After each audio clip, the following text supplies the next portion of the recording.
বাজারে সরবরাহ বাড়ার পাশাপাশি ক্রেতার অভাবে বগুড়ায় শীতের সবজির দাম অস্বাভাবিকভাবে কমে গেছে। চাষিদের অভিযোগ, গত বছরের তুলনায় একই সময়ে সবজি ভেদে মন প্রতি দাম কমেছে 400 টাকা পর্যন্ত।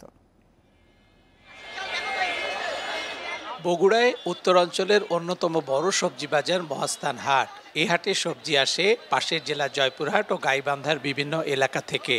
এখান থেকে ঢাকা ও চট্টগ্রাম সহ বিভিন্ন জেলায় নিয়ে যান ব্যবসায়ীরা।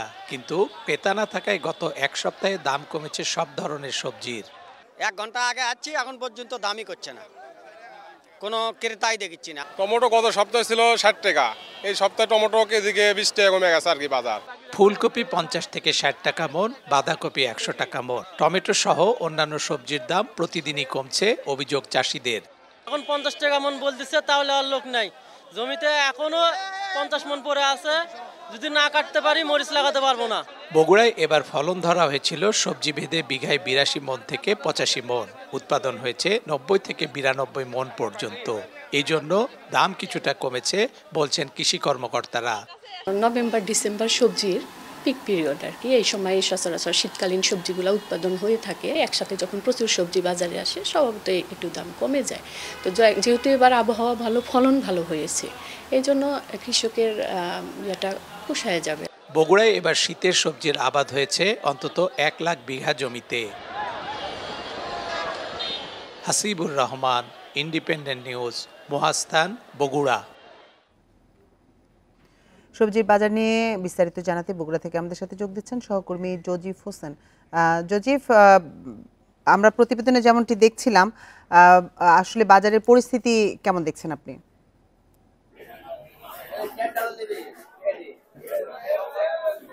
যে প্রতিবেদনে যেমনটি আসলে বলা হচ্ছিল যে পরিমাণ সরবরাহ রয়েছে সেই পরিমাণ কিন্তু ক্রেতা বাজারে আমরা দেখছি না। একই অবস্থা বগুড়ার আজকের যে রাজা বাজারের পাইকারি বাজার, সেই পাইকারি বাজারে এসে আমি দেখেছি প্রচুর পরিমাণে কিন্তু যে শীতকালীন সবজিগুলো রয়েছে, যেমন ফুলকপি, বাঁধাকপি, টমেটো, বেগুন, গাজর, সিম, মটরশুঁটি, নতুন আলু, প্রত্যেকটির আমদানি অনেক বেশি রয়েছে এবং এখানে আসলে ক্রেতাদের যে ভিড় থাকার কথা সেই পরিমাণ কিন্তু ক্রেতাদের ভিড় দেখছি না। তবে একটি বিষয় হলো যে এই পাইকারি বাজার অথবা মহাস্থান হাটে যে দামে আসলে বিক্রি করা হচ্ছে শীতকালীন সবজিগুলো, সেই তুলনায় কিন্তু খুচরা বাজারে তার তেমন কোনো প্রভাব আমরা দেখি না।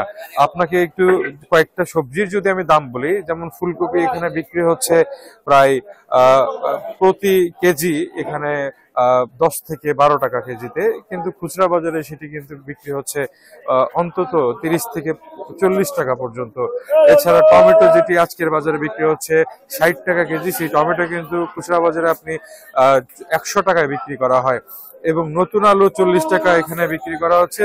খুচরা বাজারে সেই নতুন আলু চলে যাওয়ার পরেই কিন্তু সেটি 50 থেকে 55 টাকা পর্যন্ত বিক্রি করা হয়। তো এই যে দামের যে একটি তারতম্য, সেই দামের তারতম্যের জন্য ক্রেতা সাধারণ বারবার করে তারা একটাই দাবি করেন যে জেলা প্রশাসন এবং ভোক্তা অধিদপ্তর থেকে যে আসলে মনিটরিং করা দরকার, সেই মনিটরিং এর অভাবে এই যে দামের তারতম্য সেটি কিন্তু হয়ে আসছে। তো এই যে শীতকালীন সবজির যে সরবরাহ, এখন শীতকালীন সবজির সবচেয়ে উত্তম সময়, যেটি আসলে ভরপুর বলা চলে।